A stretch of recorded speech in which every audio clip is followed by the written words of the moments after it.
meio-mar, sol da América do Sul me guia. Trago uma mala de mão, dentro uma oração, uma Deus.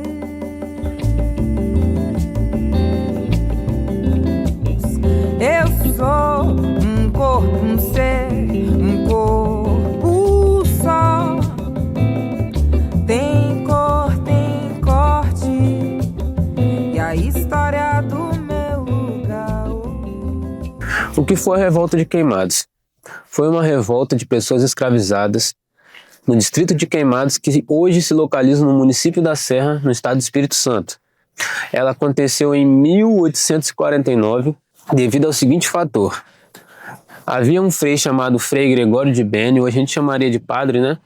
Ele era incumbido da tarefa de construir uma igreja aqui no município da Serra, no Espírito Santo, no distrito de Queimados. Ele havia chegado no Brasil recentemente, em 1844, e deveria iniciar a construção dessa igreja em 1845. Esse frei, incumbido da tarefa de propagar a fé católica e construir uma igreja católica no distrito de Queimados, ele utilizou da mão de obra escrava para erguer esse templo, a mão de obra escrava da região.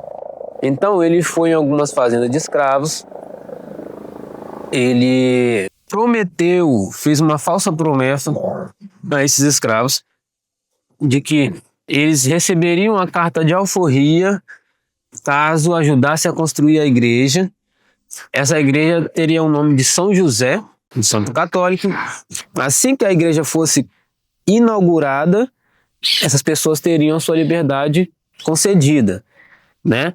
Então, no ano de 1945, começa a construção dessa igreja e as pessoas vão de 45 até 49, quando enfim, são 4 anos de trabalho, quando enfim se inaugura a igreja.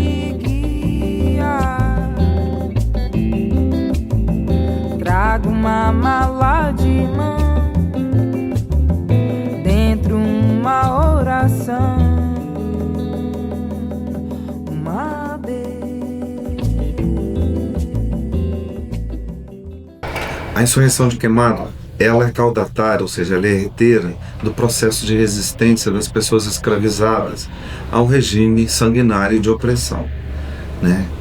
Cuja expressão que é mais conhecida entre nós são os quilombos ou os núcleos quilombolas, né? Mas as revoltas também faziam parte dessa realidade. A insurreição do Queimado, o termo insurreição pode ser trocado por revolta, né? Ou seja, a insurreição é quem se insurge contra uma ordem, se insurge contra uma realidade. Então, por isso, insurreição ou revolta.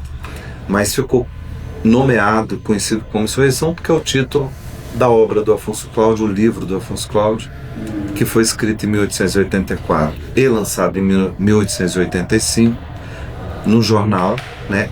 Cada domingo saiu um capítulo, naquela época era assim que funcionava, e ele deu o título do livro de Insurreição do Queimado.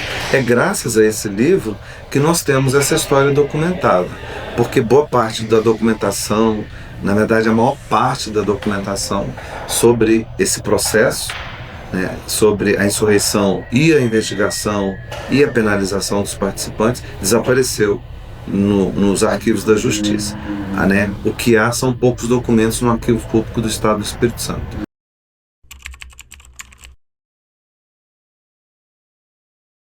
Ela aconteceu em 13 de março de 1849, numa freguesia chamada Queimado, que pertencia a Vitória, que hoje pertence ao município da Serra, aos pés do Mestre Álvaro e às margens do rio Santa Maria da Vitória. E ela aconteceu por quê? Uns anos antes, 3 anos antes, chegou aqui na cidade de Vitória o Frei Gregório de Beni, que era um italiano, e que queria construir uma igreja nova dedicada a São José nessa localidade de Queimado. Hoje quem vai a Queimado é uma floresta com as ruínas da igreja. Mas então Queimado era um polo de comércio, porque era um entreposto. As mercadorias que desciam da região serrana pelo rio Santa Maria Vitória tinham que parar ali e fazer um transbordo para outros barcos, porque tem uma cachoeirinha, para chegar até o porto de Vitória. Então lá era um ponto comercial relevante. Então o padre, o frei Gregório de Beni, falou: olha, essa igreja que está aí é muito pobre para o município, para a região. Então vamos construir uma igreja nova para o padroeiro, que é São José. Ele não tinha mão de obra. Ele contatou uma liderança entre os escravizados chamada Elisiário, e consta no livro que ele prometeu ao Elisiário que todos os que participassem da construção do templo de uma nova igreja para São José, no dia da inauguração receberiam uma carta de alforria da própria imperatriz. Essa promessa acendeu muito a esperança da libertação no coração dos negros da região que trabalhavam ali. Por quê? O Brasil já vinha numa era de movimentos abolicionistas que, como por exemplo, já tinha aprovado uma lei para flexionar ali um pouco da abolição, reparar, já apontando que haveria uma libertação em algum momento. Por exemplo, que é a Lei Feijó. A Lei Feijó, que foi aprovada em 1831, ela era uma lei que a pessoa que chegasse escravizada no Brasil, aqui ela não seria mais escrava, ok? Então, já havia o contexto dessa lei aprovada décadas antes. Havia inúmeros movimentos abolicionistas no Brasil inteiro, tanto que no ano seguinte da revolta de Queimados, que foi em 49, houve também a aprovação da lei, Eusébio de Queiroz, enfim, já vinha acontecendo um movimento abolicionista que ia acabando com a escravidão, né? Em algum momento ia acabar, ia diluir essa escravidão aí.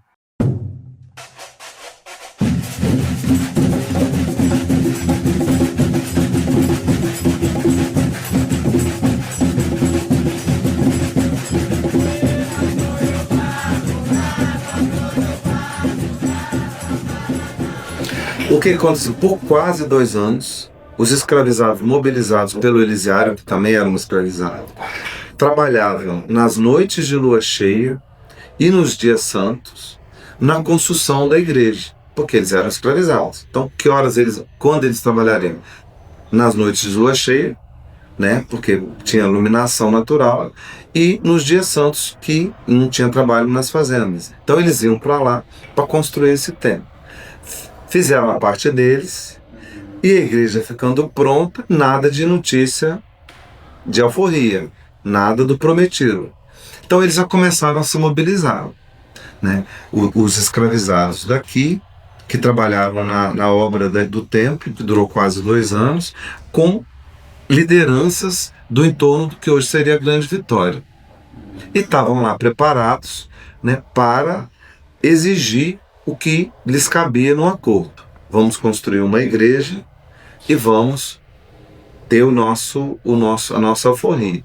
Aconteceu que durante a missa de inauguração do templo, né, nenhuma notícia. Aí eles, que estavam todos ao redor, nas matas ao redor, se achegaram na praça da igreja.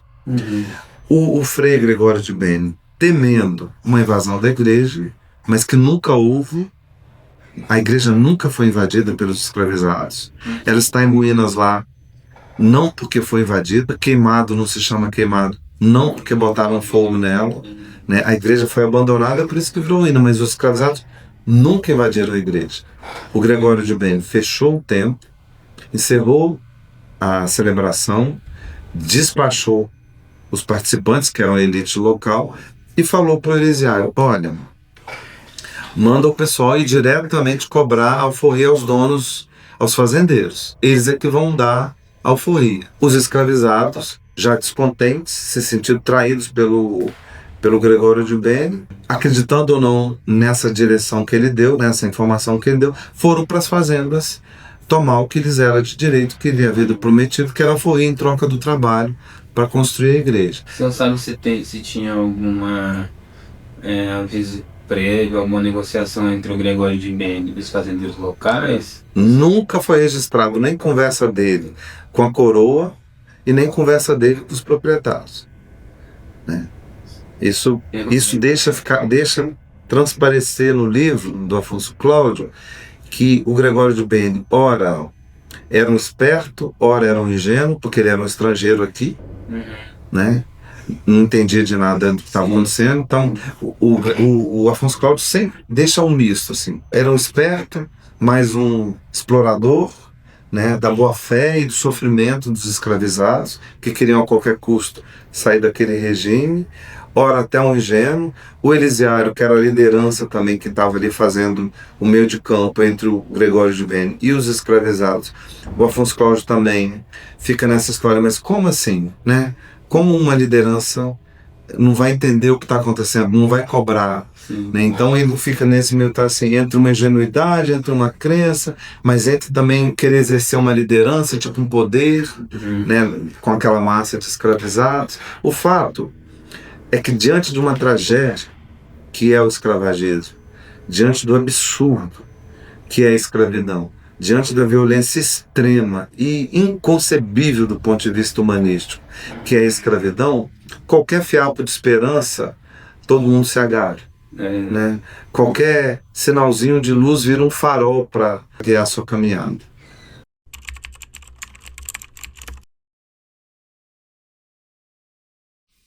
Nessa revolta destacam-se dois líderes. Um se chama Elisiário Rangel e o outro se chama Chico Prego. Chico Prego era chamado assim porque ele tinha um corte de cabelo peculiar e, de uma maneira pejorativa e preconceituosa, atribuiu-se como se fosse cabeça de prego, né? Então ele ganhou esse apelido de Chico Prego. E ele teve um final não muito feliz, que foi arrastado do distrito de Queimados até a praça central da Serra por animais ali no chão e foi degolado em praça pública para ficar como exemplo para os demais revoltosos que quisessem fazer coisa semelhante ou parecida com aquilo, e teve uma morte muito triste. Ele virou um símbolo aí de resistência hoje na historiografia negra capixaba. Inclusive a gente tem existe um lugar de memória, né? Existe uma estátua de Chico Prego lá na Praça de Serra Sede, como alusão a um braço de resistência, né? Que vocês podem visitar, inclusive. Elisiário foi também um nome que se destacou muito, porque Elisiário, ao contrário de Chico, ele conseguiu fugir, e ele fugiu para as montanhas ao redor que existiam ali na igreja de São José dos Queimados. Ele fugiu para um monte chamado monte, conhecido hoje como Monte Mestre Álvaro, né? Bem conhecido aí na parte turística capixaba. Acredita-se que ele ficou por um bom tempo ali isolado junto com seu irmão e não conseguiram prender nem matar Elisiário Rangel. Então ele se tornou também um símbolo de liberdade e resistência, fugindo e correndo da escravidão e da repressão policial na época militar, né? Então, Elisiário Rangel, ele recebe um apelido chamado Zumbi da Serra, porque ele virou um símbolo de resistência e liberdade para o movimento negro, para a população negra aqui no Espírito Santo. Acredita-se que pode ser que ele tenha criado talvez um quilombo ali por algum determinado momento, mas não se tem prova verídica disso. Ele tem esse apelido aí de Zumbi da Serra. Então essas foram as duas principais lideranças ali desse movimento revoltoso, que foi a insurreição de Queimados. Nesse mundo, camará, mas não há quem me mande. Eu só sei obedecer, se mandar São Bento Grande. É de Angola, é de Angola, é de Angola. De Angola, de Angola, de Angola. É de Angola, é de Angola, é de Angola. De Angola, de Angola, de Angola. Meu avô já foi escravo, mas viveu com valentia. Descumpria a ordem dada, agitava a escravaria foram presos e condenados, esses números são claros, mas entre 6 e 8 pessoas, né? Julgados foram cerca de 50. Você pode imaginar então que 150 foram assassinados nesse processo de repressão, né? Mas o fato é que em torno de 50 foi a julgamento e menos de 10, né, foram condenados, e dos condenados só 2 foram executados porque os outros fugiram, e esses outros fugiram e passaram a viver nas matas, porque havia uma juventude anti-escravagista e republicanista aqui, da qual inclusive participava o Afonso Cláudio, que foi que escreveu esse livro aos 24 anos. Ele é um advogado, um político, né? Foi o primeiro governador do estado. Ele fazia campanha anti-escravagista e republicanista aqui no estado. Como ele, outros jovens da elite daqui passou a abrigar esses líderes fugidos nas fazendas, nas florestas das fazendas deles. Então, eles estavam abrigados lá numa fazenda, no meio do mato, numa floresta. A polícia chegava, eles fugiam para outras. Então, eles ficaram nessa migração no meio das fazendas aqui na Grande Vitória, e todos, o Afonso Cláudio fala, morreram ou por deficiência de vitaminas, de comida, por problemas na alimentação, ou por doenças tipo pneumonia, né, por vida ao relento, né, por uma existência ao relento.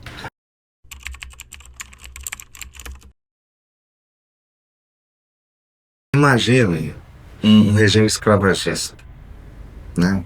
Você tem uma população escravizada, abusada, violada, massacrada, e você tem um contingente que viola, que massacra, que abusa.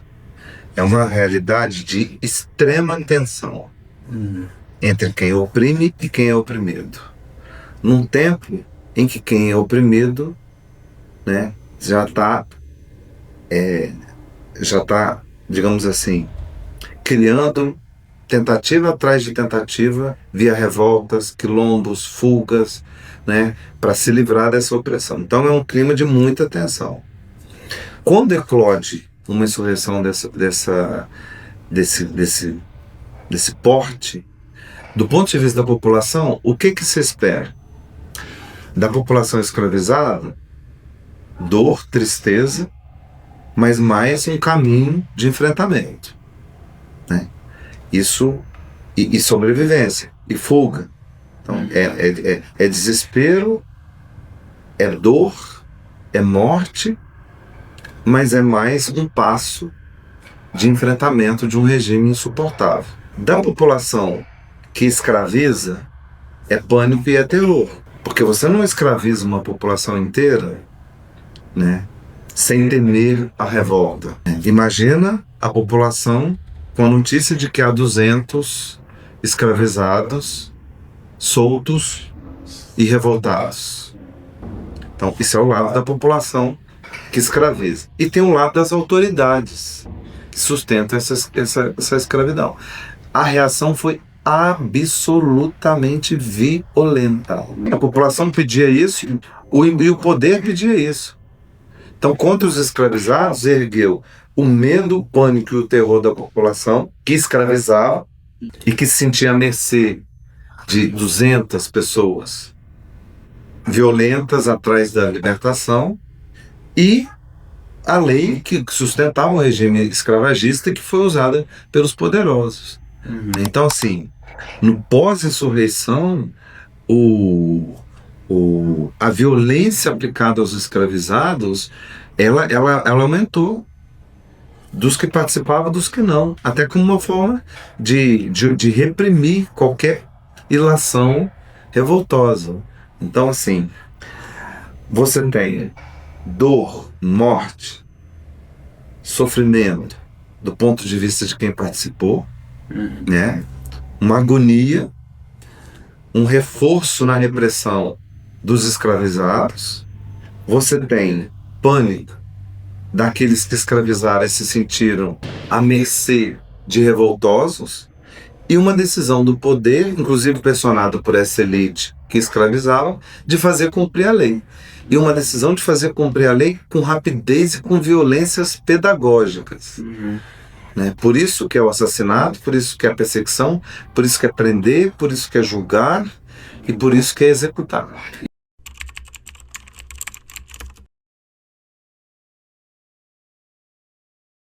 Entender que o Espírito Santo foi um Estado também construído sob o escravagismo, entender o processo de sufocamento dessa insurreição, entender o que isso legou para os nossos dias, é entender não só o passado, mas é entender também o que somos hoje e o que poderemos ser e quais são os desafios que a gente pode, né? O Espírito Santo não começou com a imigração, né? O Espírito Santo, com esse nome, começou com a ocupação dos portugueses aqui, com o extermínio e catequização dos indígenas, com a exploração da mão de obra escrava, do escravagismo, depois com a imigração. A imigração tem ocupado a memória capixaba há muito tempo, né? Lembrando demais dela e esquecendo demais de outras dimensões. É porque o Espírito Santo é um estado periférico, mas se não fôssemos um estado periférico, Queimados estaria no circuito das revoltas e das insurreições anti-escravagistas da história brasileira. Meu pai veio da Ruanda e a nossa mãe é Iansã. Meu pai veio da Ruanda e a nossa mãe é Iansã. O local hoje é um ponto turístico que qualquer um pode visitar. A igreja recentemente passou por uma restauração, ela virou um patrimônio histórico e virou um lugar de memória, né? Para lembrar ali como símbolo de sofrimento da luta negra no estado do Espírito Santo. Funciona ali um treinamento do Corpo de Bombeiros. Também acontecem algumas celebrações religiosas na Igreja de São José dos Queimados. Ainda tem fazendas na época que herdaram essa herança colonial. Existia uma lagoa no local que se chamava Lagoa das Almas. Acreditava-se que os escravos, quando eram mortos, quando morriam, eles eram jogados nessa lagoa cruelmente, não eram enterrados, não tinha no velório, não tinha um enterro, eles eram simplesmente jogados na lagoa, então se chama Lagoa das Almas. Isso era feito pelos senhores de engenho, senhores de escravos que tinham na região, ok? Também há um cemitério na região que, ao contrário do que muitos pensam, não era usado para enterrar corpo de pessoas escravizadas. Como eu disse, esses corpos eram jogados na lagoa. Eles foram utilizados para enterrar corpo de pessoas que moravam ali, que eram pessoas livres, que tinham condições financeiras. Esse cemitério fica logo atrás da igreja. E depois de um tempo, com a população se expelindo, outras pessoas que foram ficando ali, a população remanescente passou a também ter acesso a esse cemitério para enterrar seus familiares, seus amigos conhecidos ali da região. Ainda é um lugar de opressão. Por quê? Ele concentra uma penitenciária. Essa penitenciária, assim como quase todas, a grande maioria de penitenciárias no Brasil, concentra uma população carcerária negra muito maior, enfim, em larga escala. E no distrito de Queimados não é diferente.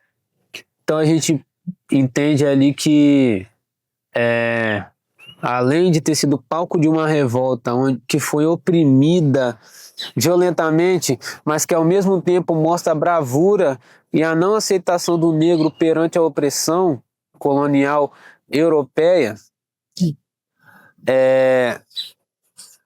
ela mostra como o lugar foi usado para destruir qualquer memória e qualquer resistência e qualquer levante da raça negra até os dias de hoje. Um lugar de opressão, um lugar isolado, que tem uma penitenciária com uma grande população carcerária negra. É um lugar que realmente não tem uma energia tão leve, embora seja turístico e seja frequentado por várias pessoas do estado do Espírito Santo. É um lugar de memória, um lugar de resistência.